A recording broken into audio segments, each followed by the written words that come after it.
Sungguh Engkau baik dalam setiap kehidupan kami. Terima kasih hari ini Engkau telah menyatakan anugerah-Mu dalam setiap kehidupan kami. Berkati setiap kami. Kami mau mendengar kebenaran firman. Biarlah ini menjadi fondasi atas setiap kaki, setiap langkah, setiap hidup. Di mana kami membangun di atasnya. Berkati setiap hati yang mendengar. Kami percaya, biarlah firman yang ditabur menjadi benih yang subur dalam setiap kehidupan kami. Tuhan, ajar kami untuk mengerti, mengenal apa yang menjadi kerinduan-Mu dalam setiap kehidupan kami. Berbicaralah, beracaralah dalam semua hidup kami. Di dalam nama Yeshua HaMashiach, percaya siap diberkati Tuhan, sama-sama kita boleh berkata, amin, amin, amin. Puji nama Tuhan, shalom. Ada sukacita di rumah Tuhan, kita boleh tepuk tangan yang paling meriah bagi Yesus Kristus Tuhan kita. Amin, amin, amin. Sungguh sukacita bisa berjumpa dengan saudara pada kesempatan kali ini. Dan saya percaya bahwa satu hari di rumah Tuhan itu jauh lebih baik daripada 1000 hari di tempat lain. Dan saudara telah memilih bagian yang terbaik di dalam anugerah Tuhan. Nah, kesempatan kali ini saya membahas tentang series keluarga. Bagaimana divine exchange, pertukaran surgawi. Tuhan itu menukar apa yang harusnya kutuk kita alami, tapi Tuhan tukar dengan berkat. Nah, secara khusus di dalam keluarga. Tadi pagi saya membahas keluarga yang diberkati dalam konteks kacamata seorang bernama Abraham. Tadi siang saya menceritakan berkat Tuhan dalam sebuah konteks keluarga seorang Ishak. Sekarang saya mau cerita tentang anaknya, yaitu adalah Yakub. Nah, sebelum saya mulai, saya mau tanya sama saudara bahwa pernah nggak saudara lihat anak saudara atau generasi setelah saudara, mereka tumbuh besar dan mungkin saudara melihat diri saudara ada dalam mereka. Misalnya seorang ayah ngelihat anaknya, kok mirip ya sama saya ya. Tapi miripnya bukan yang membanggakan. Miripnya itu bagian yang lain. Yang temperamennya diwarisi sama anaknya itu. Yang tukang ngambek diwarisi sama anak itu, gitu kan. Terus kalau marah itu silent treatment diwarisi sama anak itu. Lalu saudara biasanya mengucapkan kalimat-kalimat tertentu yang cuman saudara sendiri asal ngucap. Tiba-tiba saudara bisa mendengar kalimat yang sama tiba-tiba keluar dari mulut anak saudara sendiri. Satu waktu saya sedang bercanda-canda sama anak-anak. Saya bercandain begini. Sekarang anak-anak itu kan lagi kalau lihat gadget itu kan lock in banget gitu kan. Kayak terpanah, terpaku sekali dengan gadget. Nah, kebetulan saya ada 2 handphone. Satunya saya berikan ke anak yang pertama, satunya saya berikan ke anak yang kedua. Mamanya juga pegang HP, saya bercandain. Mami pegang HP, Koko pegang HP, Dedek pegang HP, lalu papi pegang apa? Saudara tahu apa yang dijawab sama anak pertama saya? Ya memang gitu kalau punya anak. Siapa yang ngajarin? Ya gitu namanya kalau memang punya anak, harus ngalah papi. Saudara pernah nggak ngalami konteks yang serupa semacam ini? Kok bisa ya ngajarin siapa ya? Kok bisa ngomong kayak begitu tuh siapa? Saudara tiba-tiba bisa melihat cara menghadapi konflik, cara mengelola uang, cara merespon otoritas, nyimpan kepahitan, cara pura-pura nggak mengasihi sebagai bentuk hukuman. Lalu saudara melihat generasi itu dan saudara bertanya, belajar dari mana mereka? Siapa yang ngajari? Itu adalah kisah dari seorang yang bernama Yakub. Kalau saya lihat seorang yang bernama Yakub, ini bukan penjahat. Yakub ini berbakat. Dia ini ambisius. hidupnya selalu dengan perasaan yang tidak aman. Ini kayaknya bakal menggores, nyinggung beberapa dari saudara. Sehingga setengah hidupnya Yakub ini habiskan bukan untuk menerima berkat. Kan ada orang-orang yang hidupnya itu menerima berkat gitu kan. Tapi Yakub enggak. Yakub ini adalah seseorang yang hidupnya merampas berkat. Kenapa? Dia rela nipu ayahnya untuk mendapatkan berkat untuk dirinya sendiri. Dan yang menarik yaitu adalah Yakub ini sampai akhir kisah hidupnya mengulang kisah yang sama. Apa yang dia lakukan ternyata itu yang kembali kepada hidupnya. Kalau saya simpulkan dengan kalimat yang singkat, yaitu karma dibayar kontan. Itu yang terjadi di dalam kehidupan Yakub. Ini aja sekedar jargon yang mungkin saudara sering dengar. Tapi apa yang dia tabur itu yang dia dapatkan.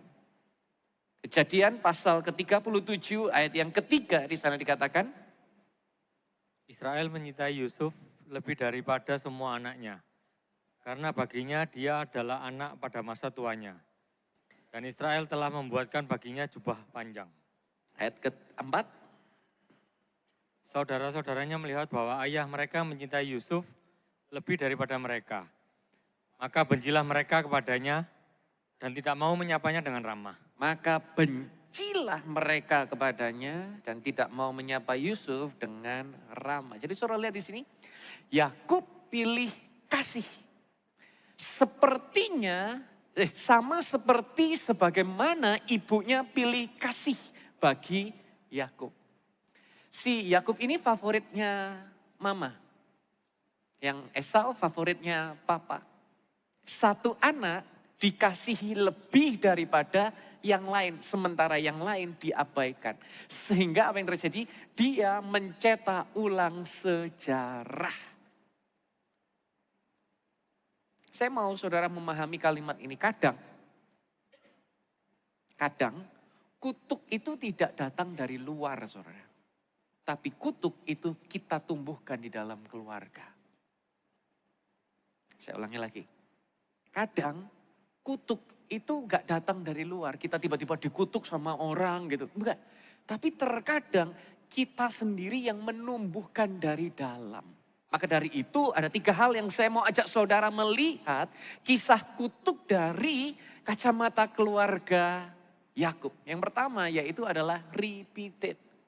Diulang, terulang kembali. Kalimatnya begini, apa yang kita tidak selesaikan dalam kehidupan kita, maka itu akan kita lanjutkan. Kalau saudara nggak mengerti kejadian 37, itu karena saudara belum menyimak betul apa yang terjadi di kejadian 25 dan kejadian 27. Nanti saudara bisa devotion sendiri, baca sendiri apa yang saya omong ini benar atau tidak. Saudara bisa double check, due diligence apa yang saya ucapkan. Dan apa yang dialami kepada seorang yang bernama Yakub itu terjadi kemudian bagi anak-anaknya. Yakub ini kembar. Bible berkata dia waktu keluar itu sudah pegang tumit kakaknya. Dari awal Yakub ini sudah kelihatan punya gelagat. Gelagatnya agak-agak gitu. Sementara Ribka cinta sama Yakub, Ishak itu lebih cinta sama Esau. Mungkin biar adil, papanya sayang satu anak, mamanya sayang satu anak. Sama-sama saling sayang satu-satu gitu kan. Tapi saudara lihat, budaya pilih kasih ini menjadi enggak indah. Ini budaya pilih kasih ini menjadi sebuah budaya yang mencengangkan bagi saya. Dan Yakub belajar untuk memanipulasi pada akhirnya. Dia membeli hak kesulungan Esau dengan semangkuk sup kacang merah. Dia nyamar pakai bulu domba untuk pura-pura jadi kakaknya, menipu ayahnya yang sedang sekarat. Dan akhirnya yang terjadi, Yakub mendapat berkat yang harusnya milik Esau. Dia merebut dengan muslihat. Ini yang ditabur. Dan lihat apa yang kemudian dia tuai. Setelah ketahuan, Yakub harus pergi dari rumahnya, dia pergi ke rumah Laban. Di rumah Laban itu 20 tahun dia ditipu sama Laban.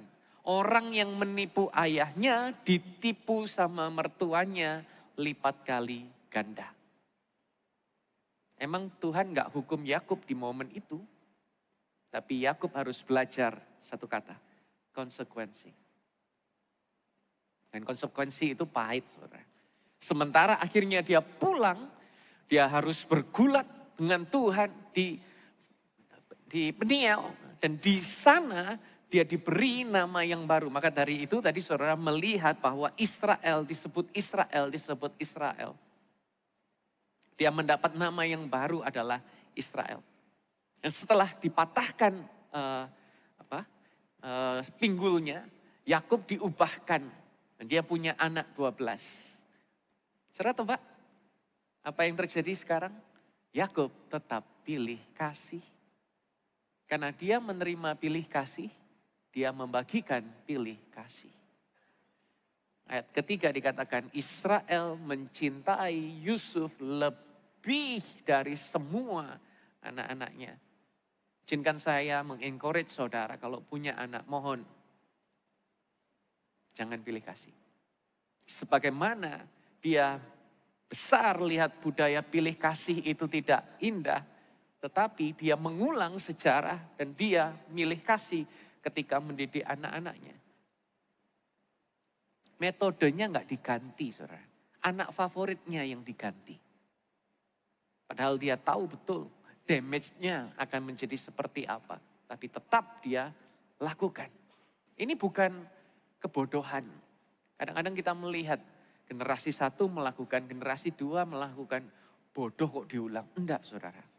Ini adalah sebuah pola yang dilakukan terus-menerus ketika akar penyebabnya belum disembuhkan. Maka dari itu saudara akan melihat, kok keluarga ini polanya berulang ya. Kenapa? Ibaratnya kayak jadi naskah. Setiap keluarga itu akhirnya punya naskah.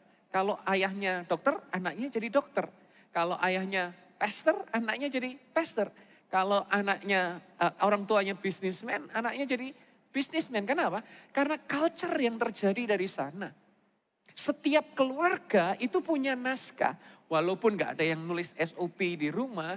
Oh kita harus begini, gak boleh begini, begitu, bagaimana. Enggak. Tapi terkadang naskah dalam keluarga itu berulang, repeated. Papa kalau marah dari rumah dia pergi. Gak tahu melencing kemana gitu. Mama kalau stres dia banting-banting barang. Anak masing-masing punya kotaknya sendiri, kunci pintu kamar. Punya space-nya sendiri. Nah bagi Yakub naskahnya itu exactly the same. Apa naskahnya?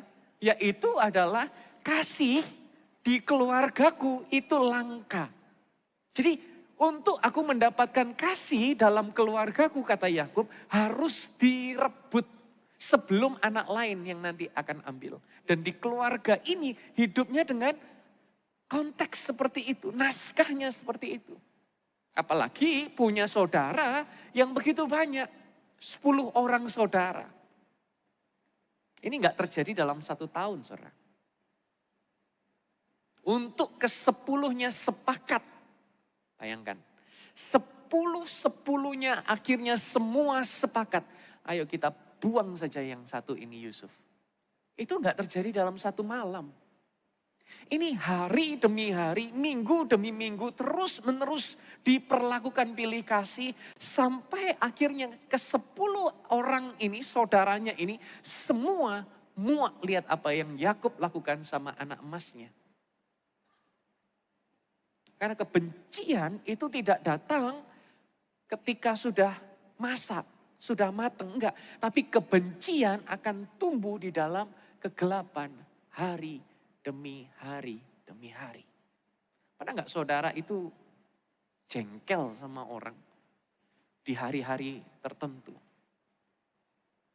Dan akhirnya saudara abaikan, lupakan. tiba-tiba saudara nggak rasa, tiba-tiba bisa meledak, duar. Melakukan sebuah tindakan yang saudara sendiri, kok bisa ya aku kayak begitu ya? Itu adalah sebuah akar yang tumbuh di dalam kegelapan. Nah, seperti itu yang dirasakan oleh 10 saudara yang lain. Apa yang nggak diselesaikan itu akan menjadi persoalan. Repeated lagi dan lagi dan lagi. Yang kedua yang saya ingin sampaikan yaitu ada rapture. Bukan hanya kisahnya berulang, tapi itu malah menghasilkan masalah yang baru. Ada krisis belas kasih di sini. Kejadian 37, seorang anak kesayangan, dia pergi ke ladang. Sesudah dia pergi ke ladang, ini anak yang paling dicintai orang tuanya. Dia dapat mimpi dari Tuhan. Semua berkas-berkas gandum saudara-saudaranya akan tunduk. Semua bintang-bintang akan tunduk. Semua sujud menyembah dia. Sementara yang lain yang dapatnya cuma dapat irinya saja. Saya bisa ikut immerse dalam konteks ini. Atau mungkin ada dari saudara yang dianaktirikan dalam keluarga.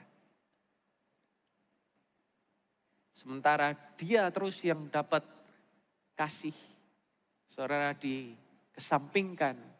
Dia yang dapat spotlight, dia yang dapat talenta dari Tuhan, dia yang sepertinya terus diberkati. Nah, aku dapat apa?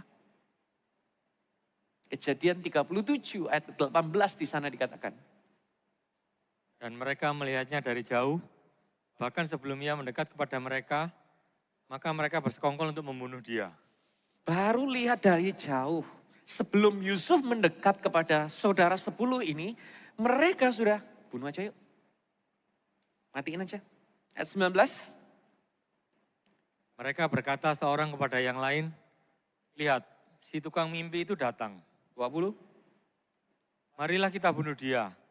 Lalu kita lemparkan dia ke dalam sumur dan kita katakan bahwa ada binatang buas telah menerkamnya. Dan kita akan melihat apa yang terjadi dengan mimpinya.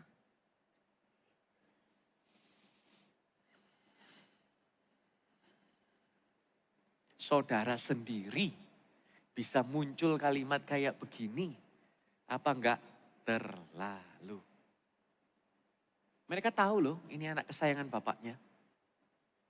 Dan akhirnya dari kebencian, perhatikan, kalau benci itu tidak dicarikan solusi, jadinya seperti ini. Mungkin kalau ada solusinya, mungkin gak akan se ekstrim ini saudara. Tapi kebencian di dalam diri saudara akan selalu menghasilkan rupture, keretakan, kehancuran yang begitu kecil. Saudara sendiri saudara. 10-10-nya sepakat. Yuk matiin aja. Kita lihat mimpinya kayak gimana itu. Tukang mimpi kan. Ayo kita matiin aja. Jadi apa itu mimpinya? Aku mau tahu. Tapi satu dari mereka Ruben membujuk saudara yang lain. Jangan dibunuh bro. Kita jual saja. Biar dapat duit. Hari gini lumayan 20 keping perak. Dapat cuan. Jubahnya Yusuf kita robek-robek, kita celupkan ke darah dan menarik. Sebagaimana Yakub seorang yang menipu ayahnya pakai bulu domba. Adalah seorang ayah yang pada akhirnya ditipu anak-anaknya sendiri dengan darah hewan.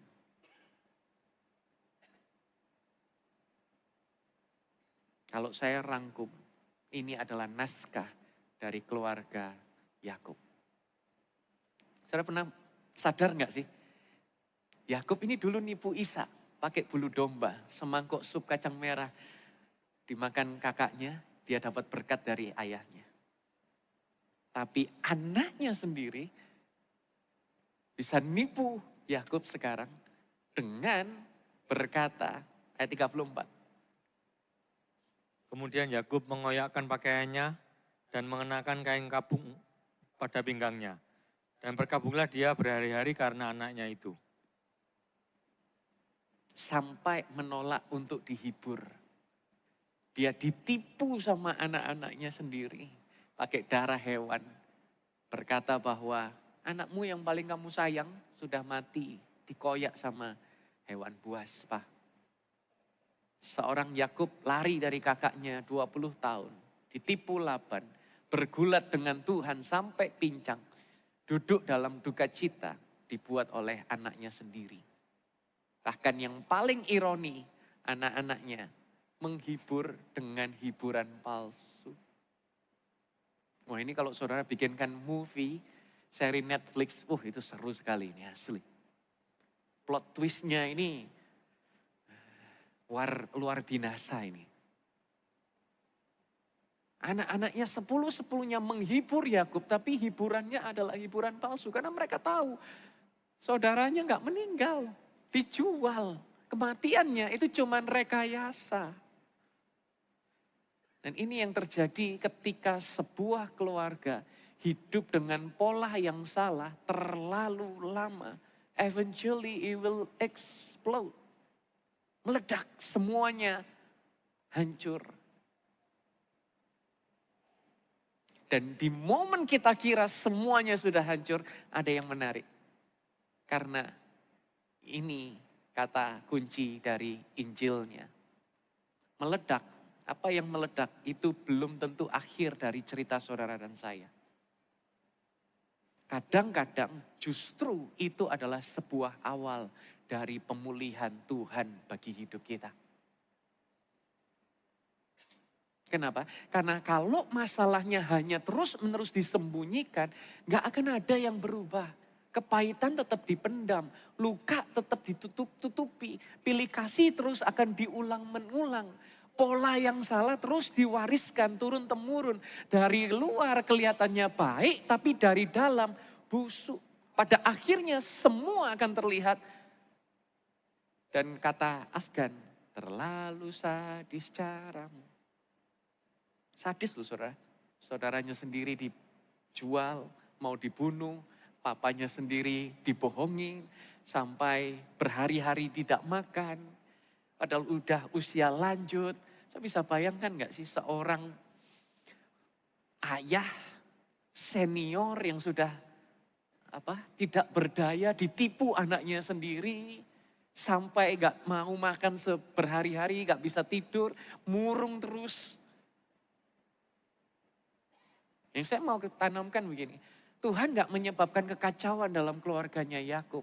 Dosa, kecemburuan, dan keputusan manusia yang membuat kondisi keluarganya sampai secarut marut ini. Tapi Tuhan, but God, masih sanggup mengubah kegagalan manusia yang paling dalam untuk membawa keluarga ini menuju kepada pemulihan yang paling dahsyat yang pernah kita bisa pahami. Saya pernah lihat keluarga yang baru mulai itu berubah setelah sebuah krisis terjadi dalam kehidupannya. Ada yang pernah alami? Keluarga saudara baru bisa pulih ketika melalui sebuah krisis. Terjadi perubahan dalam keluarga karena terjadi perselingkuhan.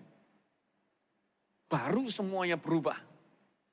Terjadi perubahan karena ada konflik-konflik tahunan yang belum diselesaikan tiba-tiba meledak. Baru semuanya berubah. Ada yang baru bisa berubah karena surat dari pengacara gugatan cerai sampai di meja makan. Baru semuanya bisa berubah.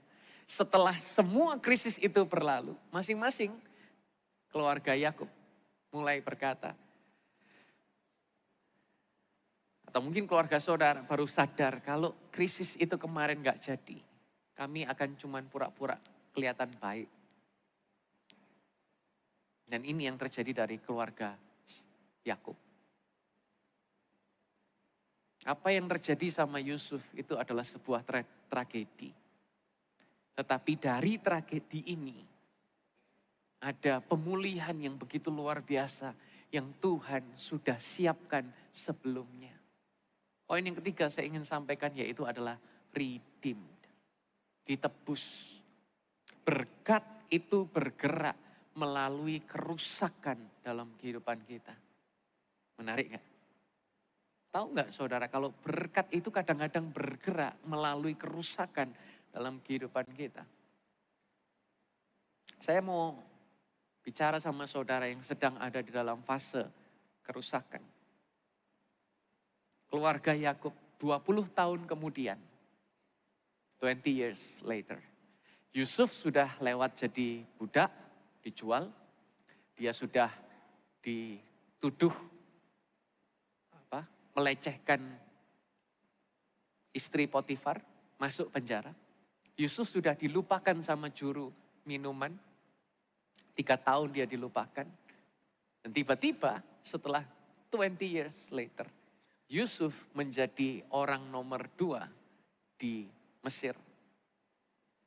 Bahkan saudaranya nggak ada yang kenal siapa wakil presiden Mesir pada waktu itu. Yusuf kenal sama keluarga-keluarganya yang jual mereka, yang mau bunuh mereka. Kejadian 45 ayat 3, sana dikatakan. Dan berkatalah Yusuf kepada saudara-saudaranya, "Akulah Yusuf, apakah ayahku masih hidup?" Dan saudara-saudaranya tidak dapat menjawabnya, karena mereka sangat ketakutan di hadapannya. Karena mereka sangat ketakutan di hadapan Yusuf. Ayat 5. Tetapi sekarang janganlah bersedih hati dan jangan pula menyalahkan diri sendiri. Karena kamu telah menjual aku ke sini untuk menyelamatkan kehidupan. Elohim, dialah yang telah menyuruh aku mendahului kamu. Amin, amin, amin. Setelah apa yang dilakukan oleh saudara-saudaranya 20 tahun kemudian, Yusuf ketemu sama mereka. Jangan takut, ini aku Yusuf. Saudara bisa bayangkan nggak? Saudara jahat sama saudara sendiri. You have siblings dan saudara jahatin sibling saudara. 20 tahun kemudian dia jadi wakil presiden. Saudara pernah mau jual dia, saudara pernah mau bunuh dia dan dia tahu siapa yang dalang di balik semua kejahatan itu. Tiba-tiba saudara ketemu sama dia. Kira-kira apa yang saudara akan rasakan? Dan itu yang dirasakan sama saudara-saudaranya Yusuf. Semuanya takut. Kalau aku dibakar hidup-hidup ini ya mungkin bisa. Karena seorang Yusuf sah untuk melakukan itu. Balas sejahat itu juga sah. Tapi yang menarik, Yusuf berkata, Kejadian 50 ayat ke-20. Meskipun kamu telah merencanakan kejahatan terhadap aku, tetapi Elohim telah merencanakannya untuk mendatangkan kebaikan. Semuanya ini terjadi dengan maksud memelihara kehidupan suatu bangsa yang besar. Amin, amin. Saya mau saudara lihat kata tetapi Elohim. But God. Lewati pengkhianatan, lewati dijual, lewati sumur, lewati penjara, lewat semua itu. Tapi Elohim merancangkan semua untuk mendatangkan kebaikan. Saya tahu ini sangat amat tidak enak untuk saudara dengar. Tapi kalau ada dari saudara yang sedang mengalami hal yang serupa dengan Yusuf, ini adalah kebenaran firman Tuhan yang saudara harus masukkan dalam hati. Karena saya tahu ada beberapa dari saudara yang harus alami luka yang begitu luar biasa. Tapi Tuhan, but God.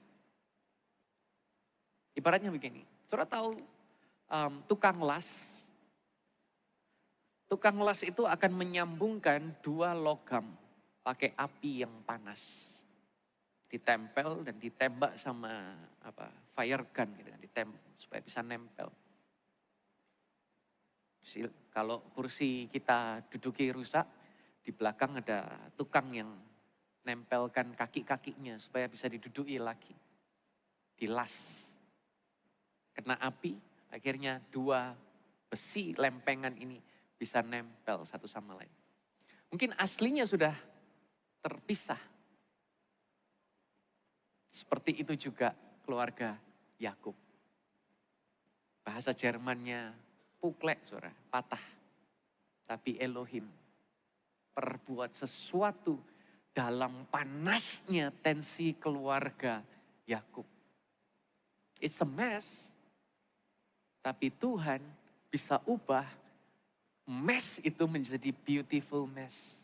Kacau, tapi kacaunya bisa diubah Tuhan jadi kacau tapi indah. Kemarin saya sama istri pergi ke art exhibition.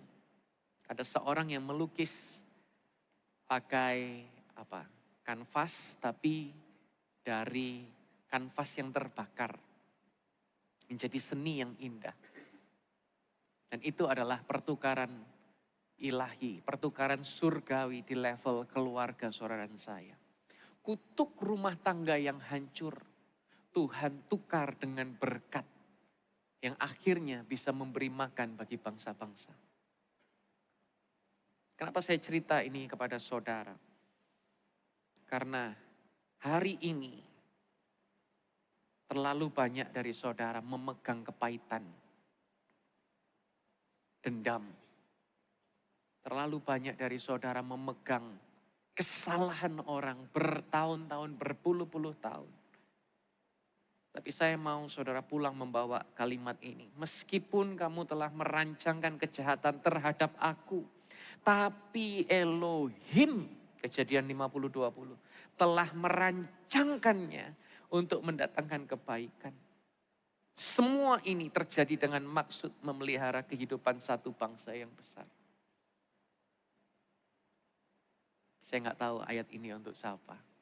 Tapi yang saya tahu pasti, seberapa hancur-hancurnya keadaan saudara, Tuhan masih sanggup untuk mengubah keadaan saudara, mendatangkan kebaikan yang paling indah terjadi dalam kehidupan saudara. Konklusi sekarang.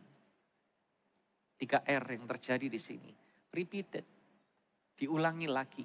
Rapture, ada keretakan. Tetapi oleh anugerah Tuhan, Tuhan redeem. Kisah keluarga Yakub ini bukan kisah keluarga yang sempurna. Keluarga ini penuh luka, toksik, konflik, pilih kasih, dan penuh dengan kesalahan. Tapi di tengah semua ini, Tuhan tetap bekerja, loh saudara. Bukan karena dosa mereka itu enggak penting, mereka berdosa. Tapi perhatikan, karena berkat Tuhan itu lebih besar daripada kegagalan manusia. Jadi saya bincang-bincang di siang hari, boleh enggak orang kalau sudah pernah melakukan kesalahan dikasih kesempatan kedua melayani lagi. Masing-masing menyampaikan pendapatnya. Ternyata secara biblical Tuhan menyatakan, gak peduli seberapa merah dosa saudara, Tuhan bisa putihkan menjadi seperti salju. Hari ini saya mau bicara kepada 3 kelompok orang. Yang pertama, mereka yang sedang hidup dalam pola yang berulang. Saudara bisa lihat kemarahan, kepahitan, mungkin cara komunikasi yang selalu miskom, cara perlakukan keluarga satu sama lain. Saudara tahu pola itu ada. Pertanyaannya, apakah pola itu akan berhenti dalam hidup saudara? Di generasi saudara. Dengan keputusan saudara. Orang yang kedua, mereka yang mengalami konflik yang begitu pelik. Rupture, ada perpecahan. Mungkin saudara dikhianati. Mungkin ada hubungan yang dikecewakan, yang terluka. Rasanya seperti runtuh. Saya mau sampaikan bahwa jangan buru-buru menyimpulkan bahwa itu akhir ceritanya saudara. Kadang-kadang Tuhan bisa pakai apa yang pecah untuk membuka sebuah pemulihan yang selama ini tertunda. Jangan lari dari proses yang Tuhan sedang kerjakan dalam hidup saudara dan saya. Yang ketiga, mereka yang membawa luka seperti Yusuf. Saya akan ulas Yusuf lebih dalam di ibadah keempat. Tetapi kepada saudara yang dilukai seperti Yusuf. Orang yang harusnya jaga saudara, orang yang harusnya mengasihi saudara. Tapi mereka yang pertama terdepan melukai saudara. Dan mungkin sampai hari ini, saudara masih menunggu kapan ada rekonsiliasi. Tapi dengarkan, Yusuf gak menunggu keluarganya berubah sebelum Tuhan bisa menggenapi rencana yang Tuhan rancangkan dalam hidup Yusuf. Tuhan membentuk Yusuf di dalam penjara. Tuhan membentuk Yusuf di padang gurun kehidupannya. Tuhan membentuk Yusuf di momen-momen dia dilupakan dan dia ditinggalkan. Tuhan bisa melakukan hal yang sama bagi saudara dan saya. Pertanyaannya, saya ingin saudara bawa pulang. Pola apa yang Tuhan sedang minta saudara untuk stop? Supaya nggak dilanjutkan sama generasi saudara berikutnya. Karena Tuhan selalu mencari seorang dalam setiap generasi yang berani berkata, this stop now. It ends with me. Berakhir di generasi saya. Supaya generasi berikutnya tidak melanjutkan pola yang serupa. Waktu saya baca ini dalami, saya kayak terenyuh gitu. Gimana bisa? Hanya gara-gara pilih kasih. Hasilnya dia nipu papanya. Dan hasil dari dia nipu papanya, dia ditipu sama anaknya sendiri. And it's real. Kalau saudara mau simpulkan keluarga Yakub, apa saudara nggak simpulkan keluarga ini terkutuk? Sangat. Tapi ternyata seterkutuk-terkutuknya keluarga Yakub, Tuhan, but God, Tuhan masih punya rencana. Bahkan yang diperlakukan tidak baik pun dia bisa berkata, Tuhan utus aku ke sini supaya satu bangsa bisa selamat. Hebat, dahsyatnya Tuhan kita. Yang harusnya keluarga ini dari kacamata seorang Gary non-existent, lenyap. Kenapa? Saling bunuh-bunuhan mungkin. Orang si Yusuf sudah punya kuasa yang sebegitu hebat. Tapi dia memilih untuk mengampuni. Dan akhir ceritanya nanti di ibadah keempat mereka semua dipulihkan dengan sangat begitu indah.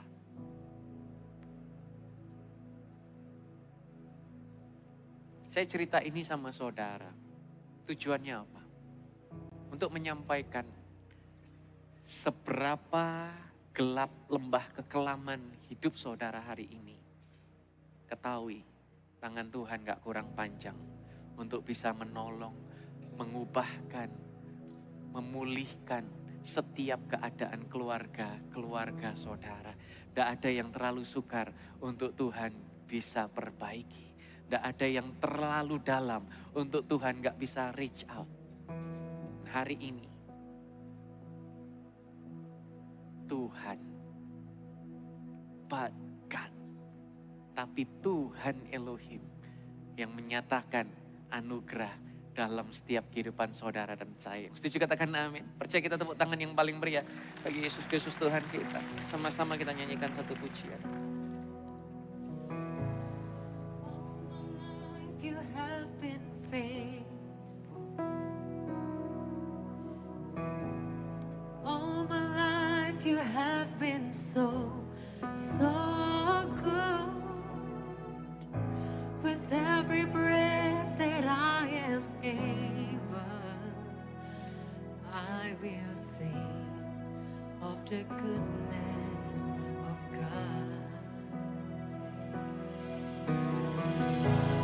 All my life you have been faithful. All my life you have been so, so good. With every breath that I am able, I will sing of the goodness of God.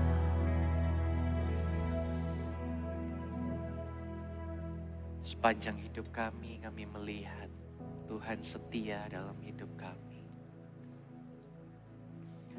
Engkau Tuhan yang menjamah setiap keluarga kami. Enggak peduli seberapa runyam keluarga kami, Tuhan sanggup untuk memulihkan setiap keadaan kami. Kalau ada dari saudara hari ini yang berdoa, Tuhan, kenapa keluargaku serunyam ini? Kenapa aku diperlakukan seperti ini?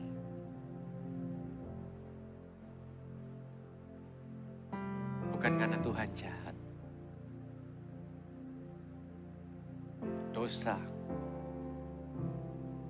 yang membuat keluarga atau orang bisa berbuat seperti itu sama saudara.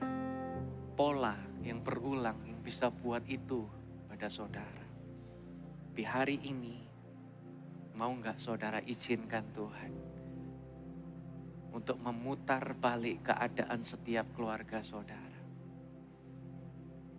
Seburuk apapun itu, but God. Tapi Tuhan yang mereka-rekakan yang baik. Sekalipun itu rancangan yang penuh dengan maut, Tuhan bisa ubahkan menjadi rancangan yang penuh dengan damai sejahtera, hari depan yang penuh dengan pengharapan. Sama-sama kita boleh bangkit berdiri. Saya beri waktu untuk saudara berdoa sama Tuhan. Masing-masing doakan keluarga saudara. Kalau hari ini saudara datang bersama dengan keluarga, gandeng tangannya, peluk mereka. Kau datang dengan pasanganmu, berdoa bersama dengan mereka. Kau datang dengan anak-anakmu, doakan anak-anakmu. Siapapun saudara hari ini, pray for your family.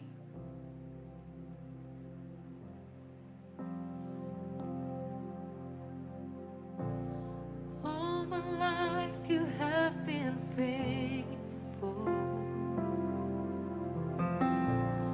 All my life you have been so, so good. With every breath that I am able, I will sing of the goodness of God. All my life you have been faithful. All my life you have been so, so good. With every breath that I am able, I will sing of the goodness of God. Your goodness is running after me. Your goodness is running after me. With my life laid down, I surrender now. I give you everything.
Saudara tahu di Bible ada ayat yang berkata bahwa anak yang bungsu itu akan lebih diberkati daripada yang sulung. Bahkan ada momen di mana Yakub memberkati anaknya. Bukan memberkati anaknya, memberkati cucunya. Efraim dan Manasye.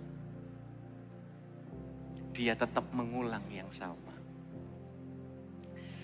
Tangan kanannya pilih kasih masih tetap sama. Dia taruh kepada anak yang bungsu. Tangan kirinya dia taruh kepada anak yang sulung. Budaya pilih kasihnya tidak hilang. Tapi ada kebenaran yang terjadi di sini. Sebegitu jahatnya pilih kasih, Bible menyatakan Kristus menjadi yang sulung dalam kehidupan kita. Artinya apa? Memang betul, yang sulung harus ada di atas salib. Sehingga yang bungsu boleh memiliki hidup dan memiliki lebih daripada berkelimpahan. Saudara tahu, kutuk itu semua sudah ditanggung Kristus di atas kayu salib. Hari ini tidak ada lagi kutuk bagi keluarga saudara.